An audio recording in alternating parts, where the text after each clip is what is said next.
I'm Tim Ventura, and today we're joined by Dr. John Brandenburg, a theoretical plasma physicist working on particle astrophysics and a fundamental quantum theory of gravity, along with the GEM unified field theory. He joins us to discuss how the Murad-Brandenburg Poynting field conservation equation may offer insights into recent experiments in gravity modification involving rotating magnetic fields. Well, John, thanks for joining us, and I'd like to start out by asking about your recent role in a gravity modification experiment conducted by Paul Murad and Morningstar Applied Physics. How did you get involved, and what can you tell me about it? Well, Paul and I have been working for a long time together. He was very encouraging. When I was down at Kennedy Space Center working at the Florida Space Institute, he contacted me. We started working together. He basically encouraged me to start going to conferences and presenting my work very aggressively, which I did.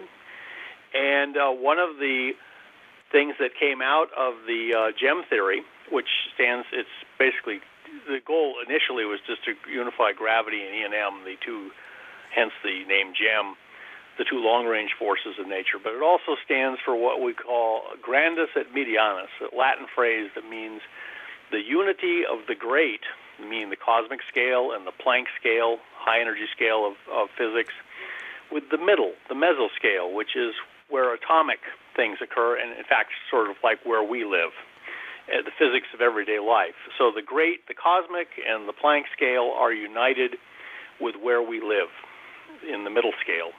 But anyway, he encouraged me in my research, and I had discovered in the GEM theory what I call the vacuum Bernoulli equation, which is analogous to the aerodynamic Bernoulli equation for flight. And basically, I found in the theory, which is based on the combination of Kaluza-Klein hidden dimension theory plus Sakharov's radiation pressure theory of gravity, that the Poynting vector assumed great importance.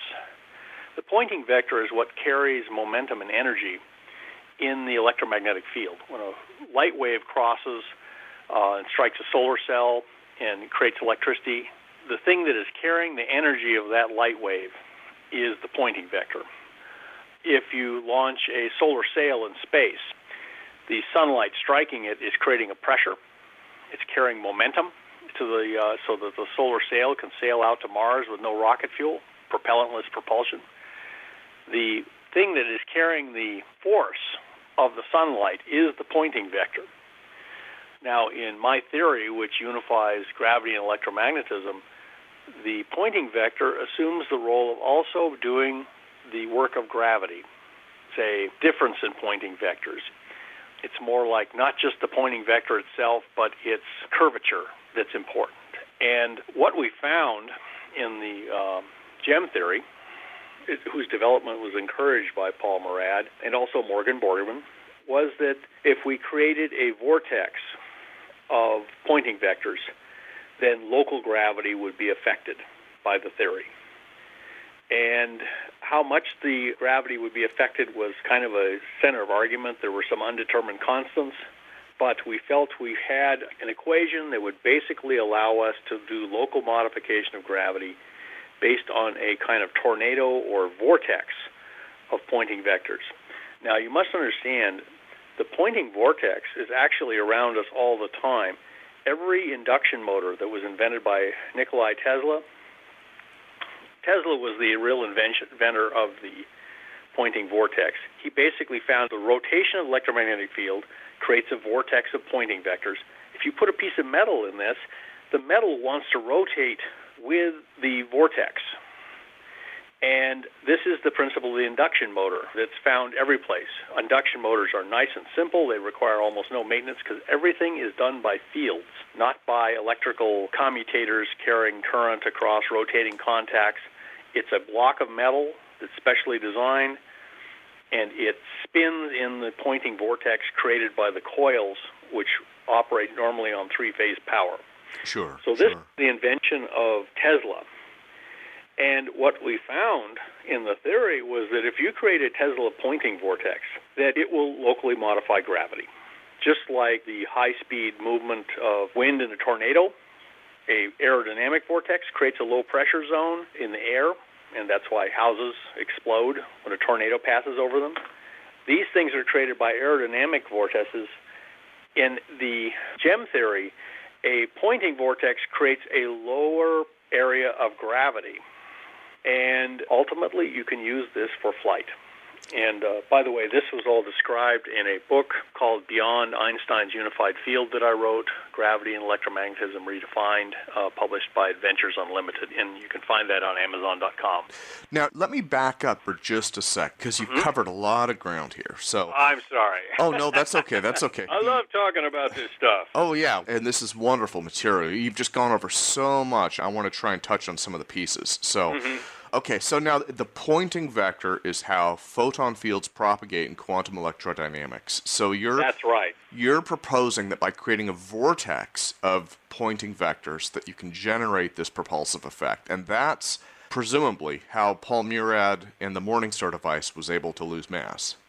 Now, I want you to know that this came about as a result of looking at data in the scientific literature. There was a Russian scientist named Kozyrev who created a Poynting vortex. He was actually just using aviation gyroscope, and he found that this is working in Russia in 1968. He reported that when he spun a gyroscope in the counterclockwise direction using three-phase Poynting vortex, like a Tesla vortex, that the spinning rotor in the aviation gyroscope, which is made of metal, would actually lose a small amount of weight. It would lose about a part per thousand of weight.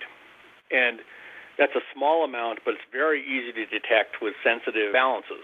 In Kozyrev's case, he was working with torsion, right? He had a kind of vague theory of how this was all working. It was based on, he thought it was more vibration than the vortex pattern. But in any case, he reported these results in this report. And, he was considered a very important scientist in the Soviet Union during the Cold War. So this was immediately translated by the U.S. government and published, and that's how I became aware of it. But what happened also was two Japanese scientists, I believe Hayasaka and Yamaguchi, anyway, they published in 1989 a very similar experiment where they found the same effect exactly. In fact, what was interesting is you rotate it in the counterclockwise direction, the effect occurs, but if you rotate it in the clockwise direction, the effect disappears. So there's some other subtleties involved. Quantum mechanics is full of effects like this, what is called spinor relationships. So anyway, some people also did experiments with compressed air, spinning up rotors, and they found no effect, which indicated that it was the electromagnetic field that had to be the key effect. So basically, this is very exciting. Now, as it turns out, the new magnets they have invented, the neodymium iron magnets, I call it improved iron. Iron has always been the basis of magnetism. But if you mix this rare earth neodymium with it, it makes a very powerful magnet. They're so powerful, in fact, they're kind of dangerous because they snap on your fingers and they won't let go. Yeah, and I understand that that's what Paul used in the construction of his device. That's right. Now, what happens when you create an array of just magnets, and Paul reversed the magnets so that one magnet would be facing north, north would be up, and the next magnet would be north facing down. And based on his kind of intuition as an engineer and also my gem theory that we were trying to create a Poynting vortex, it turns out when you create an array of magnets like that where they're up, down, up, down, up, down, and you rotate that automatically creates a Poynting vortex. And you can do that then without very powerful, having to carry a lot of electricity around the room. So it means a fairly low-power experiment can create a very tremendous Poynting vortex effect, where otherwise you'd have to use a megawatt of power. And so this was considered to be an inexpensive way to achieve a very powerful Poynting vortex effect. And then you spin that up, of course, with a motor. And Paul and Morgan Boardman wanted to explore what this would actually do, what the phenomenology would be when you did this. And lo and behold, we found that, at least according to the electronic load cells supporting the whole device, that it lost a few percent of weight when the thing was spun up. Okay. And so the experiment could be said to have a positive result. Don't pack your bags for Mars yet. We're a long way from a spaceship, but at least we seem to have found this effect with the Poynting vortex with something that's fairly easy to build, just using a big motor. So the spinning of the magnets, moving the magnetic fields through space in a circular pattern creates automatically, you can show from Maxwell's equations, this creates automatically the Poynting vector. By the way, Poynting vector, it's almost a pun because the fellow who invented it was named Poynting, spelled with a Y. He was an English physicist who worked under Maxwell. Okay. He invented this in the late 1800s. It actually does point, however, in the direction of the energy and momentum flow in the electromagnetic field. The Poynting vector actually, it sounds like it's pointing, but it's named after a guy named Poynting. Yeah. Well, let me touch on the mechanical rotation aspect of this because, Yes. in you might call it popular mythology or the engineer's stories that float around, this mechanical rotation, it plays an enormous role in these devices. And in Murad's device, which was based loosely on Godin and Roshan, as well as the Searl generator, obviously that's where the rotation comes from. But well, that's right. They had heard reports, of course, that people had seen these effects. Of course, Searl and Godin and Roshan. Searl is an interesting, colorful character in Britain, and Godin and Roshan are a pair of Russians. And as if you've watched the news lately, you got to realize the Russians aren't communists anymore, but they're still Russians, and they are very wily. Well, by the way, Russian scientists typically vet everything that they publish through the Russian Federal Security Service. It used to be called the KGB. Okay. So in fact, I told Paul and Morgan Boardman and I would sit around and discuss this and say, well, if the Russians have discovered antigravity, the last thing they're going to do is tell us Americans how to do it. So they'll probably leave stuff out of their reports, etc. In other words, you can't trust completely the details of what they're saying. And we found that they were observing the same effect, apparently, as the Hayasaka and Kozyrev experiments, only creating with rotating magnets. Got to remember, it's one thing to have the Bernoulli equation written on a chalkboard, and it's another thing to build an airplane that flies. Yeah. So there's a lot of details and engineering art that goes into building an airplane that isn't in the Bernoulli equation. We have a vacuum Poynting Bernoulli equation, and we have an effect, but we're a long way from being able to make anything that would propel itself. Now, in terms of the rotation, though, to get back to that for a second, many years ago, I had the privilege of speaking with Tom Bearden, and this came up in the same context. And he said, you have to keep in mind that electrons traveling in a wire typically only travel about 1 foot through the wire per hour, I believe it was. It's very, very slowly. That's right. It flows just like water in a hose. Yeah, and in contrast, if you take those same electrons, right, as a charge imbalance, you put a capacitance on a rotor or something like that, right, and you rotate them through space, they're still translating through the background time-space. They're, translating through the ether, if you will, but they're moving at thousands of miles per hour. Now, that difference in speed in electrical engineering, it doesn't really take that into account most of the time. But do you think all it looks at is the aggregate charge? Exactly. And its aggregate motion. But on a particle basis, do you think that actual rotation speed might play a role in the Poynting vector? Oh, I believe so. I believe the details of these things are very important. How you rotate it. What is the configuration of the magnets? Whether you put charge on it. If you charge the rotor, especially if the distribution of charge around the rotor is not uniform, there's maybe areas of changing voltage around the rotor, then this also adds to the Poynting effect. Because if you move an electric field, this also creates Poynting vector. Anytime you take a electromagnetic field either electric or magnetic or a combination of the two, and move it, Poynting vector instantly is created. So charging the rotor may actually be an important effect, but we're kind of feeling our way along here. We have a rough map to get through the dark forest, but we're actually trying to find a real path through the forest, and it's different. You have a road map, and then you have to find a real path by trial and error. Yeah, and the thing that I'm excited about, though, is to look at this research and where it's come, even in the last few years, that I've been able to do interviews. It's remarkable. Right. We have basically a map across the forest. What lies beyond the forest is the magic kingdom of controlled gravity flight, and we are stuck here just with rockets and airplanes on this side of the forest. And the map, unfortunately, is written on the back of a cocktail napkin. Yeah. Well, let me ask you about the paper that you wrote. It was called the Murad-Brandenburg Poynting Field Conservation Equation and the Possible Gravity Law. And I'd like to put that up on the website. I'll put that up as a download link. Paul was the main author of that. I was basically a contributor. At Paul's instigation, I actually derived...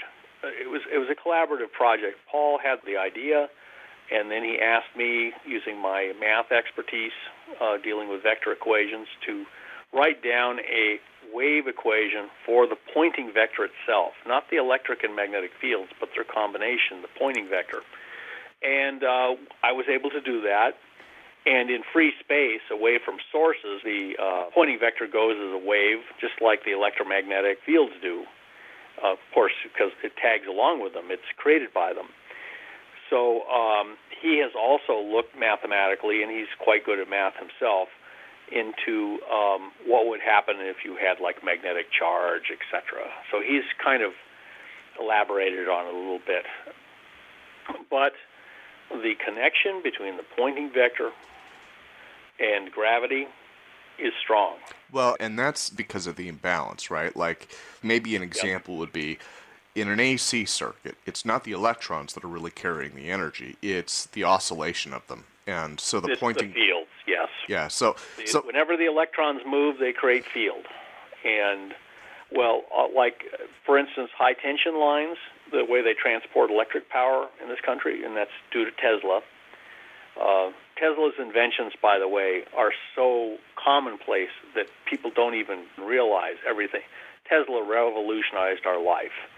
If you pass high-tension lines, look up, you'll find the wires that are held by insulators that are actually carrying the voltage. Those are grouped in patterns of 3 because they're carrying 3-phase power. They're also carrying the power at very high voltage. The electrons moving in those wires are moving very slowly, maybe a mile every hour. However, Poynting vector is moving down those wires, and it's carrying all the power, and it's mostly carried in the electric field because they make it at very high voltage. Rather than electron motion, which makes magnetism, they're carrying it in electric field. So it's kind of imbalanced. It's an imbalanced electromagnetic field. It's mostly electric field. Mostly electric. Okay. And that's how they transport power long distances. When it gets to a transformer, they transform it down in voltage to make more magnetic field, basically, so it's a more balanced thing that's delivered to your house at lower voltage. Higher current, lower voltage. Yeah. Current creates magnetism, voltage creates electric field. And so this almost, in a sense, this almost seems like it brings us back full circle. And if we're able to understand how the rotating magnetic fields, and in your model that's already explained, if we're able to really harness that, in a sense, maybe gravity modification or, that type of propulsion, I guess, could almost be another type of electromagnetic motor. Yes, you can consider that, let's say we built a craft, ultimately using this effect. It would be in the shape of a kind of satellite dish, and it would be a dome. In fact, I discussed this in my book, The Unified Field, Beyond Einstein's Unified Field, that it would be in the shape of a kind of a dome or a satellite dish, and it would have very powerful rotating electromagnetic field underneath the dome, and it would be basically like a hovercraft, which has high pressure under a skirt. Okay. So only this hovercraft can hover anywhere it wants. It doesn't have to be near the ground. But anyway, you create this very powerful rotating Poynting vortex under the dome. Above the dome, there's nothing. The fields are confined by the dome, and they effectively push on it. And that would be what an ultimate electromagnetic, a GEM craft would look like. But you've got to remember, airplanes look the way they do because of the way they travel. And look how many different types of aircraft there are. There are helicopters, there are very high-speed jet aircraft. There also are just regular Piper Cubs. So it's very exciting. We've made great progress. But I believe the connection between the Poynting vector and gravity, controlled gravity, is now being established experimentally. But we have to now, of course, work out the art of amplifying this effect to actually create practical craft. Of course, there are the rumors, of course, that the Nazis during World War II, using some of the field theories that were available then, Kaluza-Klein, which unifies gravity and electromagnetism mathematically, they may have actually stumbled upon this effect during the early 30s and attempted to exploit it as part of their Wonder Weapon program. Obviously, it did not win the war for them, but they may have done a lot of experiments, just like Wernher von Braun developed big rockets, and then came to the United States and continued that. The U.S. government may have acquired some expertise in this from the Germans at the end of World War II. And, I have no idea whether that's really true or not, but it's very interesting these reports are made. It's also interesting to me that much of the basic physics for doing this kind of theory was available in the 1930s. Oh, yeah. To me, that's been tremendously interesting. And Kaluza-Klein, by the way, theory was an established fact, and you can derive the GEM vacuum-Bernoulli equation from Kaluza-Klein theory, by the way. That was available in 1929. Yeah, this stuff comes out of the era of power electronics, right? That's when a lot of the physics was also developed. That's right. People, of course, are obsessed right now with little microchips. This is power electronics. Yeah, and so it's a little bit dated, and sometimes I worry because I feel like, in a sense, modern engineering and science seems to have passed it by because we're working on such a small scale now. Oh, isn't that interesting how that works? Well, let me go back here, because one of the things that you've indicated is that the GEM model also offers a way to explain what gives the Higgs boson mass. And as I understand it, that was recently discovered in collider experiments. I am proud to say that I went from being a big skeptic about the Higgs boson, probably because they kept calling it the God particle, which I just, as a physicist, has just made my blood curdle. Once I got over that and really started reading up on it, it turns out with the encouragement of Paul Murad and Morgan Borgman of Morningstar, whom I was working for, they said, well, John, we've seen that you've kind of unified gravity and electromagnetism in a practical way. How about the other forces of nature, the short-range nuclear forces that have to do with quantum mechanics? And the GEM theory is based on quantum mechanics. But what happened was I started looking into how to derive the strong and the weak nuclear forces from the GEM theory, and I found out that that was possible.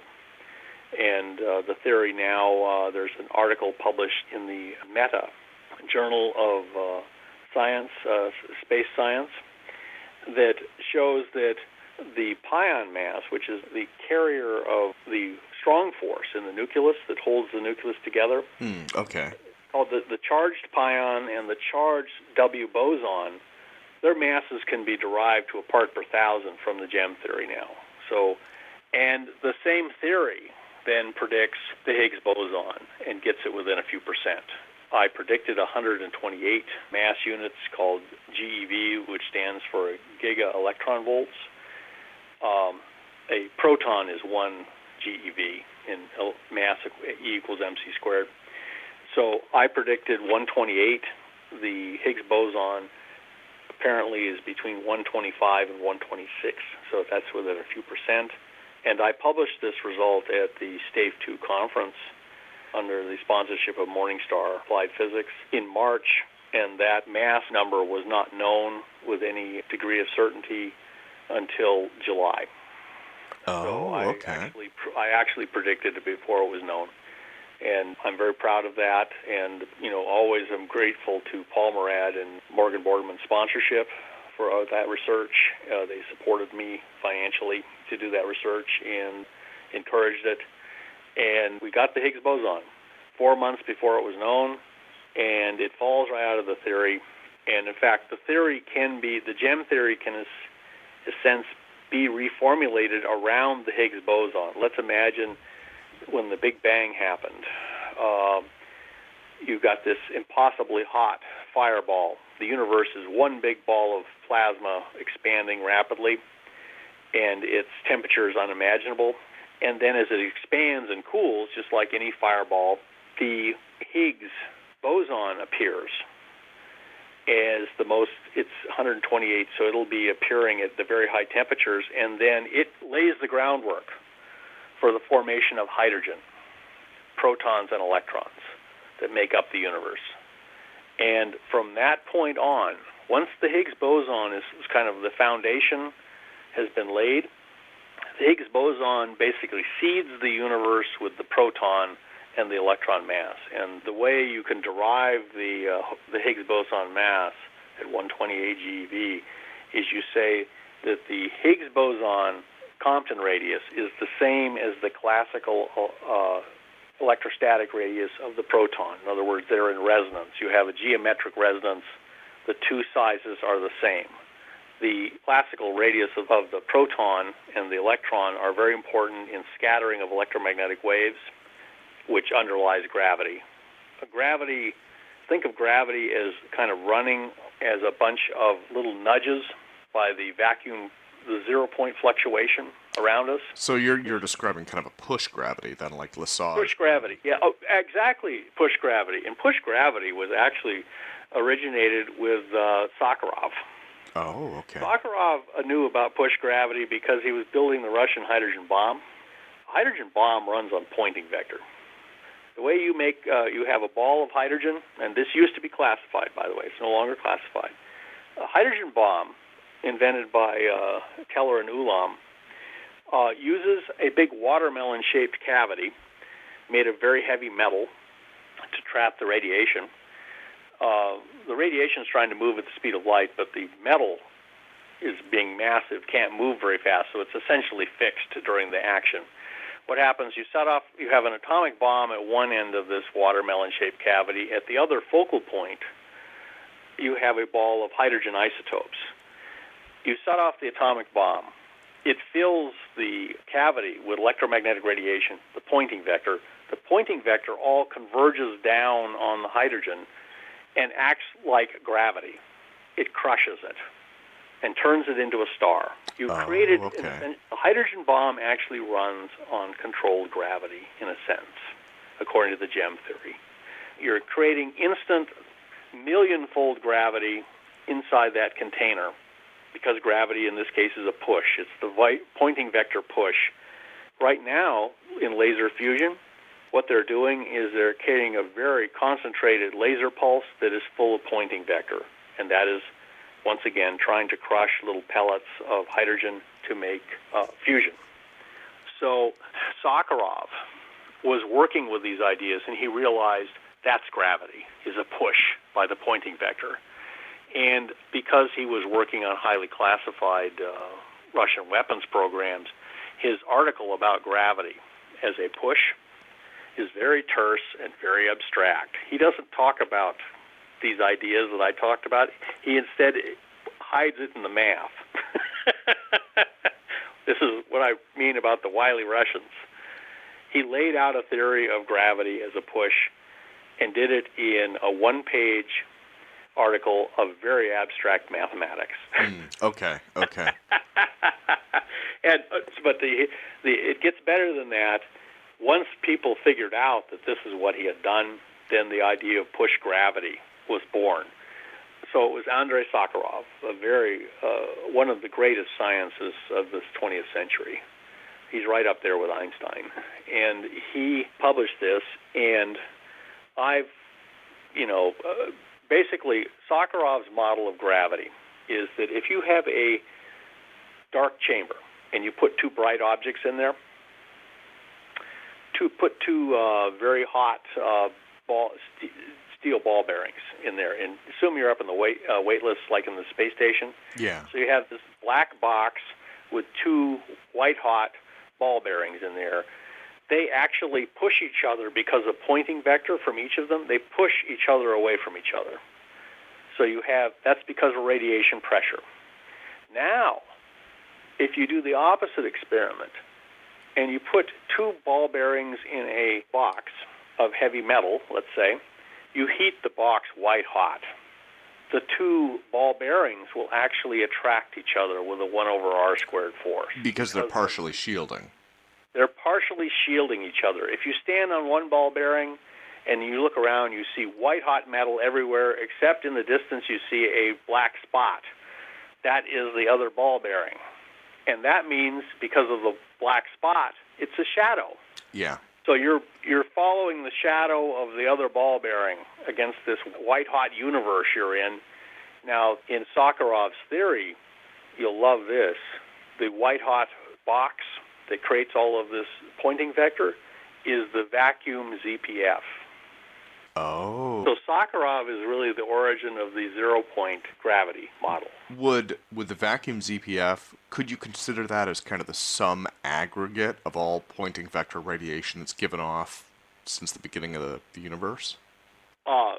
Yes. Or is it something else? You could kind of consider that the part of the when the Big Bang occurred, of course, the universe was one blinding ball of light.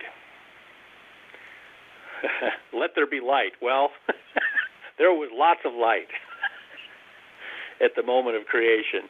It was nothing. The universe, in fact, consisted of basically light. And so then part of the universe, the vacuum ZPF, is still full of that light. Oh, okay. But because, and it's one of the mysteries, because of the, and this is by way explained in the gem theory, if light is powerful enough, it becomes space-time and effectively cancels itself out. It self-censors itself. So it becomes, in fact, this goes back to the very ancient idea of the music of the spheres. This was an idea promulgated by Pythagoras. He said that the whole universe ran on vibrations. The planets were moving around the cosmos on vibrations. And he said this is the music of the spheres, but you can't hear it, because if you did, it would deafen you. You hear nothing else. So everything that exists basically is immune to that. Sure. It's a rather complicated idea, but it was actually from Greek philosophy. In the gem theory, what happens is an electromagnetic field existing in space-time, if it becomes strong enough, it becomes space-time. Now, in quantum mechanics, therefore it sort of disappears. This would also be kind of the equivalent of holes in quantum mechanics, right? If I understand it. Right. The universe is not only full of wells, but holes at the same time. Well, now... The two sort of cancel each other, so the result is we can go about our lives above the vacuum ground state. We exist above the vacuum ground state, and the ground state is just the ground we stand on. You don't see it as electromagnetic turbulence, but at the very deepest existence of the charged particles, the protons, the electrons, the quarks that make up the proton and the neutron, which are all charged, by the way. Hal Puthoff and Eric Davis, who's continuing his work, Hal Puthoff basically filled in a lot of the gaps in Sakharov's model of gravity. And he also pointed out that you can have an electromagnetic model of gravity that agrees with the standard model of physics because all of the quarks that make up the proton and the neutron, supposedly the neutral particle, they are charged. They're constantly in a dance in the ZPF. And the curvature, the slight variations, the fact that particles shadow each other causes gravity. That's how gravity arises, from a combination of charged particles and the ZPF. Okay. So that is Sakharov and Puthoff. And Hal Puthoff pointed out that this worked very well. He did a lot of math work on it, but also he said the quarks are charged. Therefore, they're responding to the ZPF all the time, even if the proton, their aggregate, seems to be sitting still. The quarks are in there dancing around all the time. Yeah.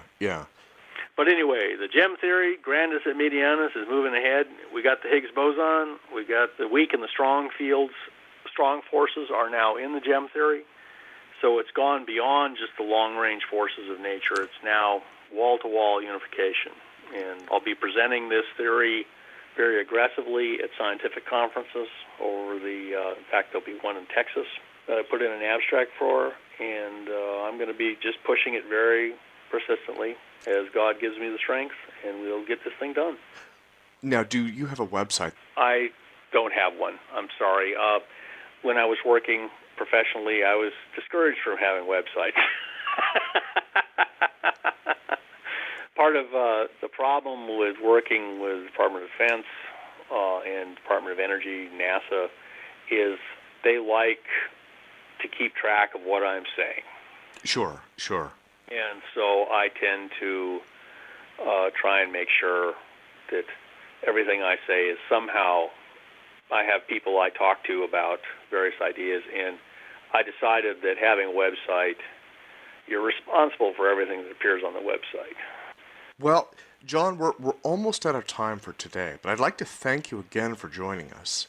And Tim, thank you for taking this interview. I'm very honored. Absolutely. Well, and I sincerely appreciate you taking the time to explain this to us.